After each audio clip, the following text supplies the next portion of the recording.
On to 10, the origins, from samurai outcasts to Japan's underworld kings. The Yakuza didn't start in dark alleys.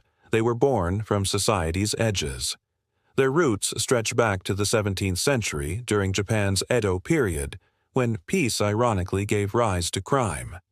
After centuries of warfare ended, countless samurai suddenly found themselves unemployed, stripped of rank and purpose. These ronin, or masterless warriors, turned to gambling, protection rackets, and smuggling to survive. Over time, they evolved into organized groups called bakuto, gamblers, and tekiya, street peddlers, two factions that would eventually merge to form the Yakuza we know today. The bakuto controlled illegal gambling rings across the countryside, earning not only money but also loyalty from the poor farmers who saw them as rebels against unfair taxes and corrupt officials. Meanwhile, the tekiya specialized in market trade, selling goods, offering protection to merchants, and even organizing festivals. Oddly enough, they created their own sense of order in chaos. Both groups operated under strict hierarchies that resembled feudal loyalty systems. A father at the top, sons below him, and layers of subordinates beneath. Their rules weren't written in law, but in blood. This structure mirrored Japan's social order so perfectly that the Yakuza became a sort of parallel society. They even began to justify their crimes as honorable, calling themselves ninkyo dantai, or chivalrous organizations. In their eyes, they weren't common criminals but protectors of their communities, defending the weak where the government had failed. But of course, beneath that moral facade was ruthless efficiency. When the Meiji Restoration arrived and Japan modernized in the 19th century, many Yakuza clans reinvented themselves as businessmen, investing in construction, shipping, and later entertainment and real estate. They had learned one powerful truth: crime pays best when it hides behind respectability. By the 20th century, Yakuza syndicates had spread across Japan, with entire districts under their control. And though police cracked down repeatedly, the Yakuza always adapted. They were as much a part of Japan as cherry blossoms or sushi, unspoken, unseen, but undeniably there. Circ 9. The Code of Honor. Loyalty, obedience, and the ritual of yubitsume. If you break your word, you lose a finger. That's not a metaphor, it's tradition. Among the Yakuza, loyalty isn't requested, it's demanded, and disobedience carries a price. The infamous ritual of yubitsume, cutting off one's own finger joint, is the ultimate apology. It's not done for shock value, it's symbolic. The missing joint weakens the grip on a sword, leaving the offender forever dependent on his boss for protection. In other words, your body becomes the contract. The Yakuza code is built around oyabun kobun, literally father and child. The oyabun, boss, offers guidance and protection, while the kobun, follower, offers loyalty and service. It's not just a criminal hierarchy, it's a family system. This emotional structure is why many Yakuza members are fiercely devoted even when it means risking their lives. Betrayal is worse than death. Ceremonies reinforcing this bond resemble ancient samurai oaths. In one traditional ritual, new recruits drink sake with their boss, symbolizing the blood tie between them. It's not unlike being baptized into a religion. Once you're in, there's no way out. Every Yakuza clan, or kumi, has its own rules, but the principles remain the same.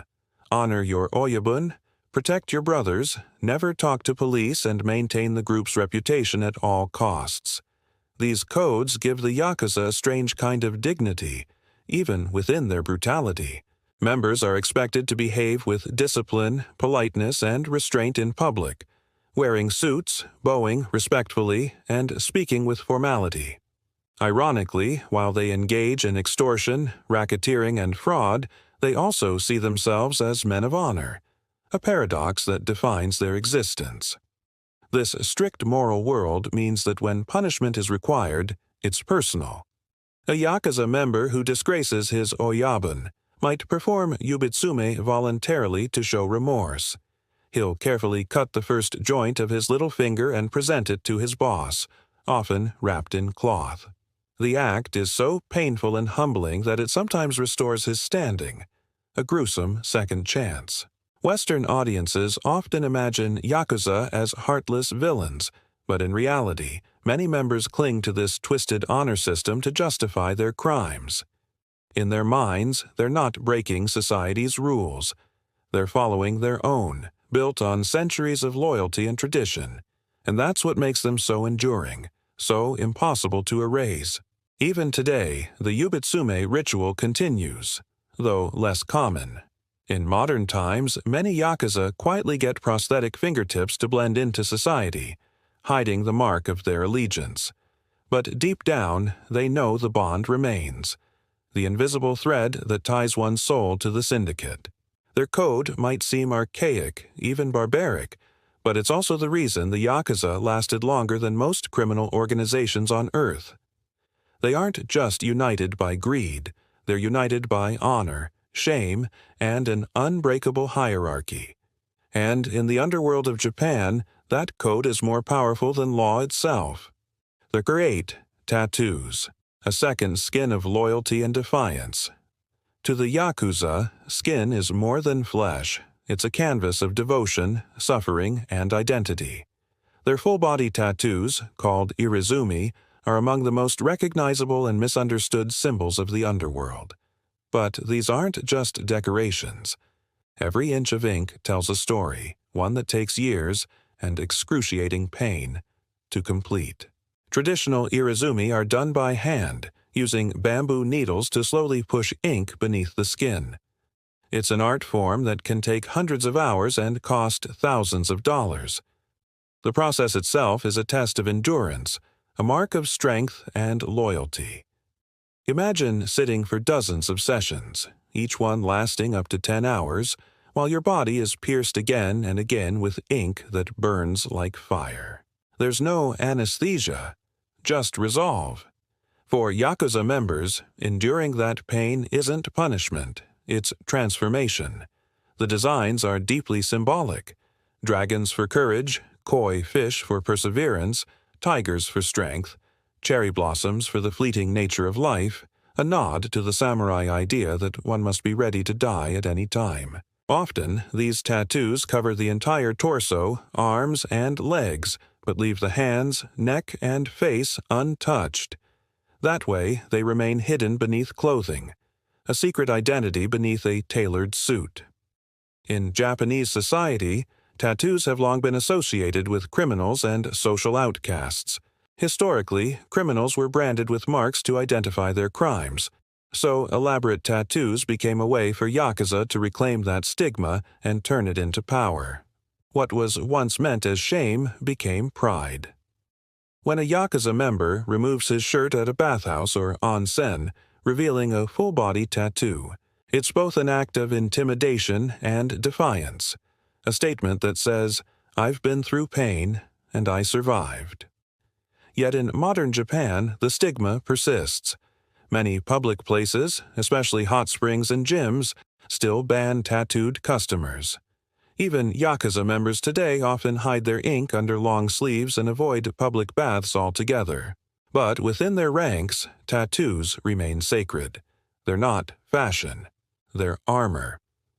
One famous example is the late Yakuza boss Kazuo Taoka, the legendary leader of the Yamaguchi Gumi, Japan's largest syndicate.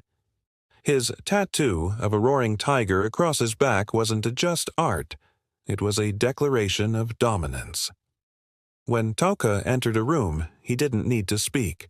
His reputation, his scars, and the tiger on his back spoke for him. That's how irizumi works in Yakuza culture. It's silent authority carved in skin. For the outsider, the tattoo may seem like vanity. For the Yakuza, it's history, a badge of suffering, loyalty, and rebellion against a world that rejected them. Every line of ink whispers the same truth. Once you join, you're marked for life, inside and out. Year 7, The Business Empire. crime that looks legal. Forget back-alley deals and smoky gambling dens. The modern Yakuza runs boardrooms.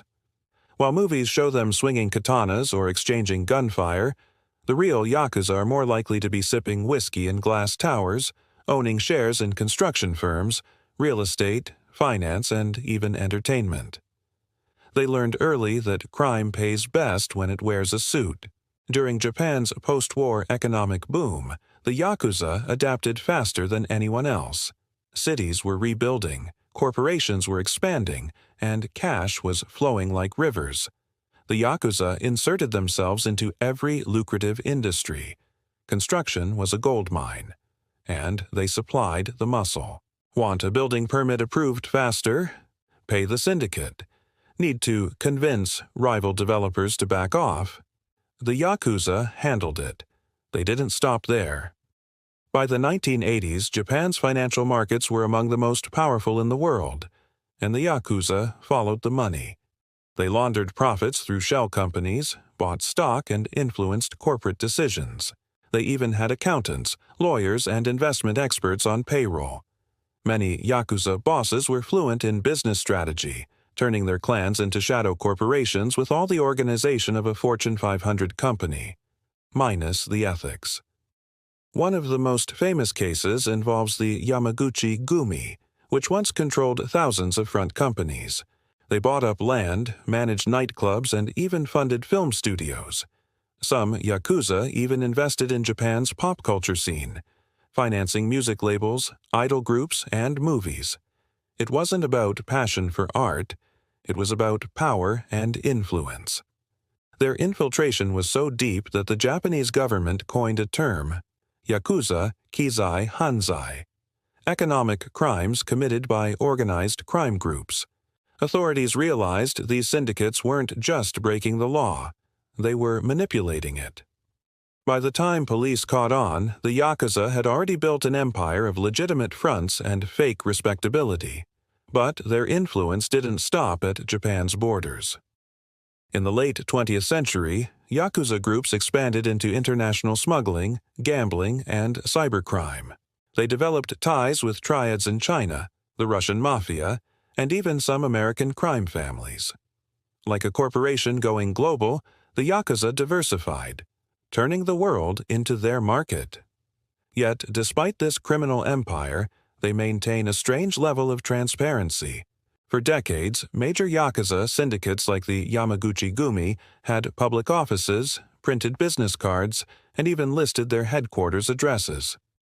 Imagine walking past a skyscraper in Kobe and seeing the name of a known crime syndicate on the directory. That was Japan's reality for years. Crime hiding in plain sight, protected by fear and tradition. The paradox of the Yakuza is that they're both illegal and tolerated. Police know where they are, but cracking down too hard could destabilize the delicate balance that keeps them contained. So, for decades, Japan treated them as a necessary evil, a dark mirror of the country as obsession with order. From tattoos to tailored suits, the Yakuza's transformation from street thugs to business magnates is a testament to their adaptability. They aren't just gangsters. They're survivors, shapeshifters in a world that keeps trying, and failing, to erase them. 6. Political power. The Yakuza's hidden hand in government. If you think the Yakuza only rule the streets, think again. They've also had their fingers deep in the pockets of Japan's political elite. For decades, these syndicates quietly influenced elections, funded politicians, and even shaped national policy from the shadows. In post-war Japan, when chaos reigned and democracy was still fragile, the Yakuza became power brokers. They offered what politicians craved most: money, votes, and muscle. Right after World War II, Japan's cities lay in ruins, and the black market was booming. The Yakuza stepped in to organize and control it. When politicians wanted to rally crowds or silence opposition, the Yakuza provided the manpower. They could fill a stadium with supporters, or empty one in minutes. In return, the politicians turned a blind eye to their business operations. It was a devil's bargain that kept both sides satisfied. One of the most infamous examples was the connection between the Yakuza and Japan's ruling Liberal Democratic Party, LDP. During the Cold War, many Yakuza bosses aligned themselves with conservative leaders, presenting themselves as patriots who could suppress left-wing movements and labor unions. Some even claimed to be defenders of Japanese tradition against Western moral decay. It was an easy sell to nationalists, but behind that rhetoric lay corruption. A shocking case came to light in the 1970s when a Yakuza boss named Yoshio Kodama, a convicted war criminal turned power broker, was exposed for his role in the Lockheed bribery scandal. American defense contractors had paid millions to secure Japanese airline contracts, and Kodama was the fixer in the middle, using his Yakuza network to grease the wheels of government. The scandal shook Japan to its core, revealing just how intertwined organized crime and politics had become. Even in modern times, the Yakuza's political reach hasn't disappeared. They've been known to intimidate journalists, fund local campaigns, and act as mediators in disputes between corporations and government agencies. Some former Yakuza members even reinvent themselves as legitimate businessmen or political advisors after retirement, blurring the lines between crime and governance even more. In Japan, where harmony and saving face are prized above all, such entanglements often stay hidden from public view. But make no mistake, behind many polite handshakes and photo ops, there's often a shadowy presence ensuring the deal goes smoothly. The Yakuza understand something most criminals never grasp. Power doesn't come from fear alone. It comes from influence. And influence, when applied quietly, can move nations. Their political connections ensured survival when other crime syndicates were obliterated. The police could raid their offices, but they couldn't erase their roots in the system itself. Like a tattoo under a shirt, visible only when they choose to reveal it, the Yakuza's political power remains the most dangerous part of their identity, hidden, patient, and enduring. Number 5. Yakuza and natural disasters. When criminals became heroes. Here's a twist that few outsiders expect. When disaster strikes Japan, the Yakuza often arrive before the government does. Earthquakes, tsunamis, typhoons, time and again, the so-called criminals have mobilized faster than official agencies to provide aid, food, and shelter. It sounds paradoxical, but in Japan's darkest hours, the Yakuza sometimes become unlikely heroes. Take the 1995 Kobe earthquake, one of the most devastating in Japan's modern history. Buildings crumbled, fires raged, and thousands were left homeless. While government response teams struggled to organize, the Yamaguchi-gumi, Japan's largest Yakuza syndicate, headquartered in Kobe, immediately deployed trucks filled with water, blankets, and food. They opened their headquarters to survivors, providing shelter long before official relief arrived. Newspapers reluctantly acknowledged that gangsters were doing humanitarian work more efficiently than the state. The same thing happened after the 2011 Tohoku earthquake and tsunami. Once again, Yakuza groups delivered supplies to victims in remote areas, using their own logistics networks. They didn't do it for publicity. There were no press conferences or news cameras, just convoys of trucks marked with no insignia, delivering aid where it was needed most. Some say they did it to earn goodwill. Others argue it was a strategic PR move to soften their public image. But on the ground, to those who were hungry, cold, and afraid, it didn't matter who brought the food. So why would the Yakuza risk exposure to help? The answer lies in their internal code of honor, the Ninkyo philosophy, the idea of righteousness and duty to society's weak. Even if warped by crime, many Yakuza still see themselves as protectors of their community. In times of crisis, that sense of duty surfaces. They know the government moves slowly, but they can act instantly, without bureaucracy. This duality, saviors and sinners, makes the Yakuza so fascinating. They'll extort a businessman one week and feed a starving family the next. It's moral contradiction at its finest, but it reflects a truth about human nature. Even in the darkest corners of society, there can be flashes of humanity. Japanese sociologists often describe this as giri ninjo, the conflict between obligation and compassion. Yakuza members, bound by duty to their syndicate but also to their community, walk that razor's edge daily, and during disasters, compassion occasionally wins. It is also worth noting that the Yakuza's ability to respond so quickly comes from the same infrastructure that supports their criminal empire: warehouses, vehicles, manpower, and disciplined organization. The same systems used to move contraband or collect debts can, in an instant, be repurposed to deliver clean water and rice balls to refugees.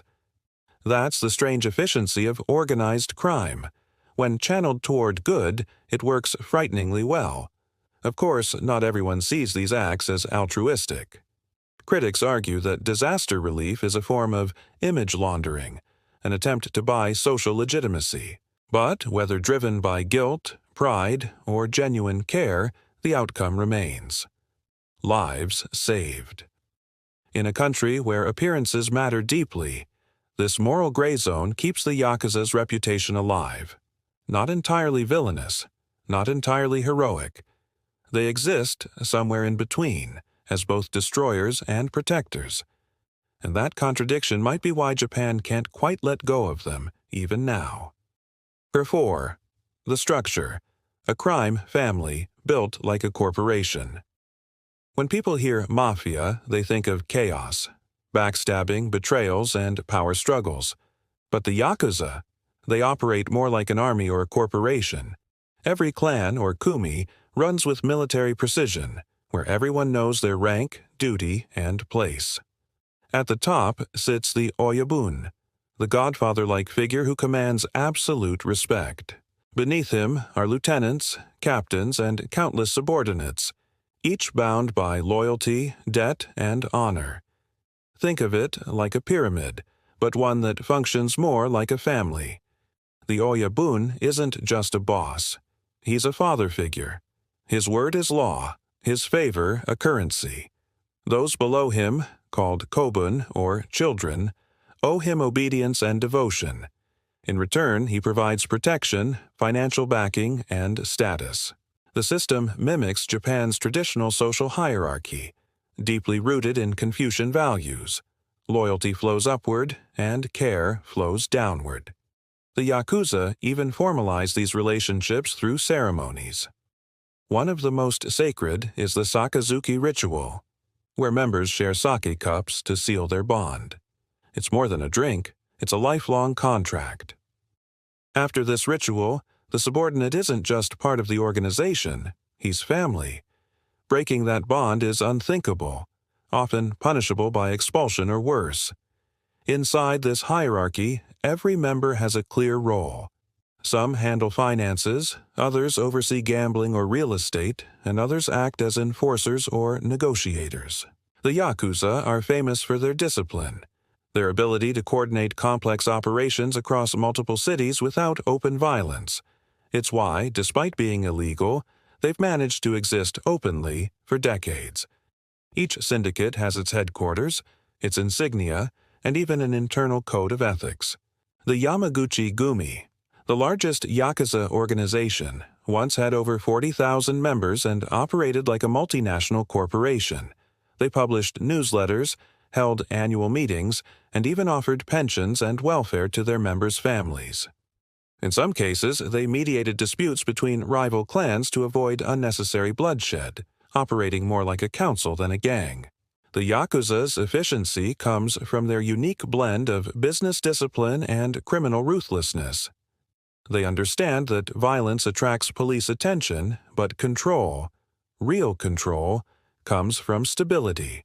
So they use intimidation, blackmail, and economic leverage far more than bullets. Their leaders read financial reports as closely as they read loyalty reports. It as an empire built not on chaos but on order. And that, yes, what makes it so hard to dismantle. However, that same structure also makes the Yakuza vulnerable. When Japan passed tougher anti-organized crime laws in the 1990s, it allowed authorities to prosecute entire syndicates under collective responsibility. If one member committed a crime, the oyabun could be held accountable. That pressure fractured many families, forcing them to either go underground or evolve into legitimate businesses. Yet the core of the Yakuza, its structure, loyalty, and sense of hierarchy, remains intact. It's what gives them power, identity, and survival. In a world where most criminal groups burn out, the Yakuza endure because they're not just a gang. They're a system, one built on the same foundation as Japan itself: loyalty, discipline, and the belief that honor, even twisted honor, comes before law. Number 3. Yakuza and pop culture, Japan's dark fascination. In a country that bans their tattoos, disowns their members, and outlaws their existence, the Yakuza have somehow become cultural icons. From movies to video games, their image dominates Japan's entertainment landscape. But why does a society that fears them also celebrate them? The answer lies in the myth, the seductive blend of danger, loyalty, and rebellion that the Yakuza embody. Japanese cinema has long romanticized the Yakuza. In the 1960s, studios like Toei turned gangsters into tragic anti-heroes in films like Branded to Kill and The Yakuza Papers. These movies portrayed them not as thugs, but as men of principle, bound by codes of loyalty, struggling against corrupt systems. They were portrayed almost like modern samurai, brutal yet noble, criminals yet moral in their own distorted way. Audiences were captivated. The Western world joined in too. Hollywood movies such as Black Rain and The Outsider painted the Yakuza as mysterious, disciplined warriors in suits, both terrifying and mesmerizing. And in the gaming world, the Yakuza franchise, known in Japan as Ryu ga Gotoku, turned them into global pop icons. Players could explore virtual Tokyo, experience their rivalries, rituals, and codes of honor, all through the eyes of fictional gangsters. It was crime with conscience, violence mixed with humanity. But the fascination goes deeper than entertainment.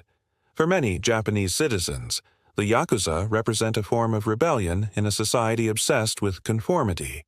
Japan is a nation that prizes politeness, restraint, and obedience, traits that often suppress individuality. The Yakuza, in contrast, live by their own rules.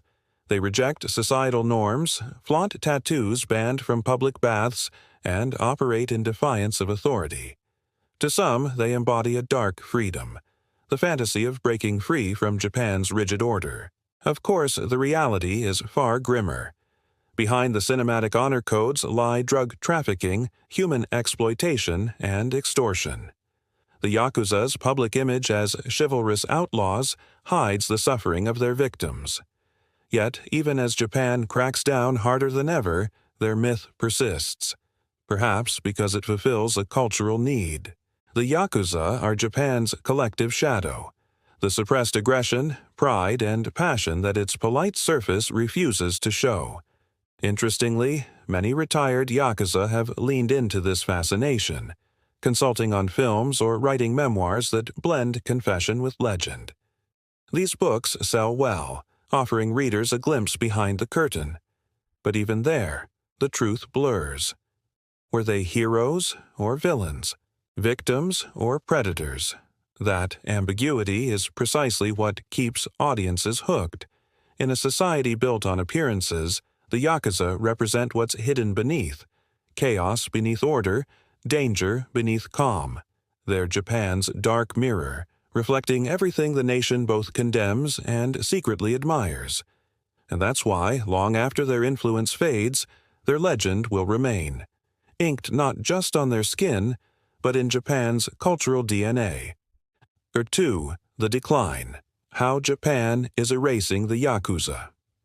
For centuries, the Yakuza operated in plain sight, but now Japan is finally closing the curtain on its shadow empire. Once tolerated as a necessary evil, They're now facing extinction through laws, economics, and social isolation. Unlike Hollywood takedowns with guns and car chases, Japan's war on the Yakuza is quieter, but far more devastating. The shift began in the early 1990s when Japan passed the Boryokuden Taisaku-ho, or anti-organized crime law. For the first time, authorities could target entire syndicates, freezing their assets and blacklisting businesses connected to them. Banks refused to open accounts for known Yakuza, companies stopped signing contracts, and landlords refused to rent to anyone with suspected ties. Overnight, being Yakuza went from a badge of honor to a financial death sentence. Even personal lives began to crumble. Children of Yakuza members were expelled from schools. Families were shunned by neighbors. Tattoos that once symbolized pride now marked them as outcasts. Some men tried to leave the organization but found the world outside even harsher. Society refused to forgive. In response, the government created limited rehabilitation programs to help former Yakuza find legitimate work, but many found themselves unemployable, their past inked forever into their identity. As the pressure mounted, Yakuza groups began to shrink. In the 1960s, Japan had over 200,000 registered members. By the 2020s, that number dropped below 25,000 and continues to fall. Many of the great syndicates, including the Yamaguchi-gumi, splintered into smaller factions, locked in bitter turf wars, but the violence no longer inspired fear, only pity. The Yakuza's golden age of open offices and public influence was ending. Yet, just as they've done for centuries, they adapted. Modern Yakuza now hide behind cybercrime, real estate fraud, and cryptocurrency schemes. Crimes committed through laptops instead of katanas. Their tattoos are replaced by suits, their blood oaths by encrypted chat rooms. The old ways are fading, but the instinct to control, to manipulate, and to survive hasn't gone anywhere. What's striking is that Japan's victory over the Yakuza didn't come through violence. It came through social rejection. When your name is erased from society systems, when you can't open a bank account, rent a house, or buy a phone, you cease to exist. That's Japan's ultimate punishment. Not prison, but invisibility. And for an organization that once thrived on reputation, that's worse than death. Still, the Yakuza won't vanish overnight. Their mythology is too strong, their history too deep. Like a tattoo that can never fully be removed, they'll always remain. Faint beneath Japan's polished surface, a reminder of the country's long dance between order and chaos. Bakwan, the paradox. Criminals with a code. At the heart of the Yakuza's story lies a contradiction that defines them completely. They are criminals guided by honor, brutal extortionists who believe in loyalty, outlaws who talk about justice. To understand them is to step into a world where morality isn't black and white, it is inked in gray. For the Yakuza, every act, from helping disaster victims to enforcing silent discipline, stems from ninkyo, the ancient Japanese concept of chivalry and compassion within strength. It is what they use to justify their existence. We do bad things for good reasons. But this moral code, however sincere it might sound, hides deep hypocrisy. They destroy lives through extortion, yet donate to temples. They preach loyalty, yet exploit their own men. They claim to uphold order, yet thrive in corruption. And yet there's something undeniably human about their contradictions. The Yakuza embody Japan's internal struggle, the tension between obedience and rebellion, tradition and modernity, shame and pride. In a society that values conformity, they chose the path of outsiders, carving their own version of justice. Maybe that's why their legend continues to fascinate, because deep down, they represent the side of ourselves that refuses to bow completely. Even today, movies, novels, and games keep their image alive. Part myth, part memory. They've become Japan's most infamous export, a symbol that blends discipline with danger, charm with cruelty. The Yakuza might be disappearing from Japan's streets, but in the world's imagination, they've already achieved immortality. They are not just gangsters, they are a cultural phenomenon, a living paradox that tells us as much about Japan as it does about human nature. A reminder that beneath even the most rigid order, chaos always finds a way to survive. The Yakuza began as wandering gamblers and peddlers, rose to power as Japan's shadow rulers, and are now fading into history. But their story, of loyalty, rebellion, and transformation, remains one of the most complex sagas in human history. They've been heroes and villains, patriots and predators, saviors and sinners. The tattoos may fade, the syndicates may dissolve, but the legend of the Yakuza, disciplined, ruthless, and tragically human, will never truly die. If you enjoyed this deep dive into the secret world of the Yakuza, don't forget to hit that like button. It helps this video reach more curious minds like you. Share it with your friends who love hidden history and untold stories. And if you haven't already, subscribe to the channel for more fascinating top 10 revelations from around the world. You can also join as a channel member to unlock exclusive behind-the-scenes content and extended videos. And finally, if you'd like to support our work directly, tap the Super Thanks button. Every contribution helps us keep uncovering the stories history tried to hide.